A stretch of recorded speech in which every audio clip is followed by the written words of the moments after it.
नमस्कार। आज बात करते हैं भारतीय राजनीति की एक बहुत ही दिलचस्प और असरदार रणनीति के बारे में। ये रणनीति है सरकार पर लगातार आरोप लगाना। आखिर इसके पीछे का खेल है क्या? चलिए इसी को समझते हैं। अब ये जो कहावत है ये एक बहुत बड़ा सवाल सामने लाती है।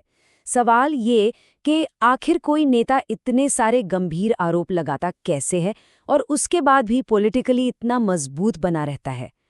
तो आज इसी पजल को सॉल्व करने की कोशिश करते हैं। तो चलिए शुरू करते हैं इस 56 पॉइंट वाली पहेली से। सबसे पहले तो ये नंबर देखिए, 56।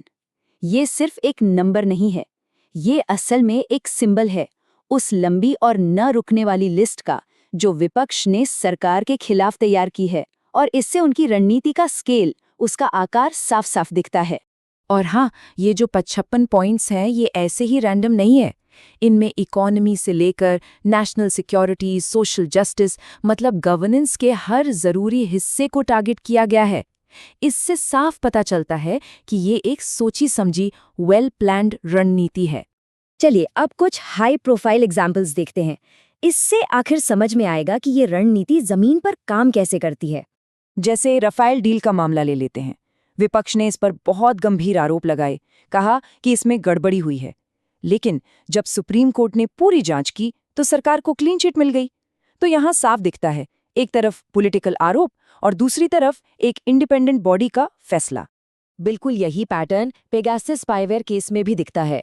सरकार पर इल्लीगल जासूसी का आरोप लगा, लेकिन सुप्रीम कोर्ट ने जो टेक्निकल कमेटी बनाई थी उसे चेक किए गए फोन्स में कोई पक्का सबूत नहीं मिला।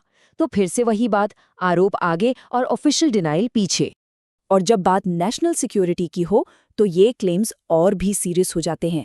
जैसे लद्दाख बॉर्डर पर जमीन खोने का दावा किया गया, जिसके जवाब में सरकार और आर्मी दोनों का ऑफिशियल स्टैंड यही था कि कोई जमीन नहीं गई है और स्टेटस को, यानी जैसी स्थिति थी वैसी ही बनी हुई है।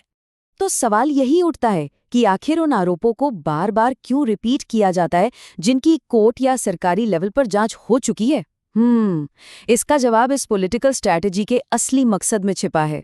देखिए, इस रणनीति को समझने के दो बिल्कुल अलग अलग तरीके हैं।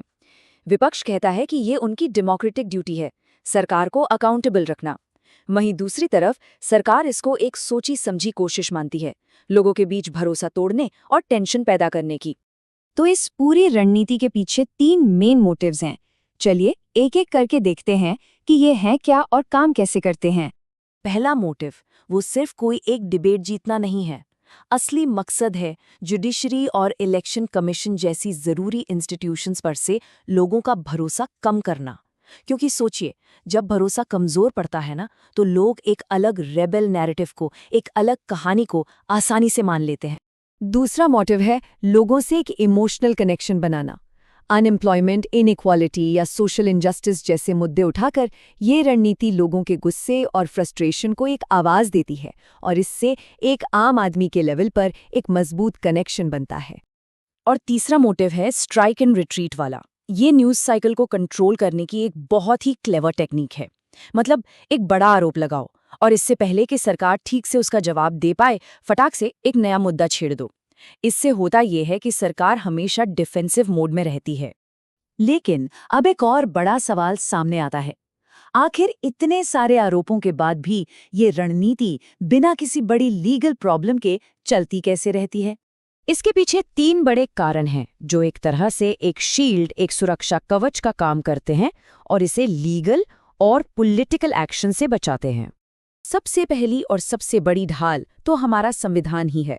फ्रीडम ऑफ स्पीच, यानी बोलने की आज़ादी, एक फंडामेंटल राइट है, खासकर पार्लियामेंट के अंदर, जहां नेताओं को सरकार को क्रिटिसाइज करने की, उसकी आलोचना करने की काफ़ी छूट मिलती है। दूसरा कारण है पॉलिटिकल मार्टरडम का रिस्क। मतलब अगर किसी बड़े ऑपोजिशन लीडर पर कोई सख्त लीगल एक्शन लिया जाता है तो वो अक्सर एक विक्टिम की तरह देखा जाता है। इससे उनकी पॉपुलैरिटी कम होने के बजाय और बढ़ सकती है। ये एक ऐसा स्ट्रेटेजिक रिस्क है जिसे कोई भी सरकार लेने से बचेगी। और तीसरी ढाल है हमारा जुडिशियल प्रोसेस, जो काफी लंबा चलता है। क्रिमिनल डेफेमेशन या उकसावे जैसे केसेस को कोर्ट में प्रूव करना एक बहुत ही लंबा और मुश्किल काम है। इसलिए इन पर कोई झटपट फैसला आना ऑलमोस्ट इम्पॉसिबल हो जाता है। तो इस पूरे एनालिसिस से, इस पूरे विश्लेषण से आखिर निकलता क्या है? ये क्वोट इस पूरी सिचुएशन को, इस पूरे संघर्ष को बिल्कुल साफ कर देता है। ये दिखाता है कि पॉलिटिक्स में इन चीज़ों का मतलब इस बात पर डिपेंड करता है कि देखने वाले का नज़रिया क्या है। और आखिर में एक सवाल है जो सबके लिए है। आज के पॉलिटिक्स में अकाउंटेबिलिटी की लाइन कहाँ खत्म होती है और उकसावे की, इंस्टिगेशन की पॉलिटिक्स कहाँ से शुरू होती है? ये एक ऐसा सवाल है जो हम सबको पॉलिटिकल डिबेट के नेचर और एक हेल्दी डेमोक्रेसी में उसके रोल के बारे में गहराई से सोचने पर मजबूर करता है।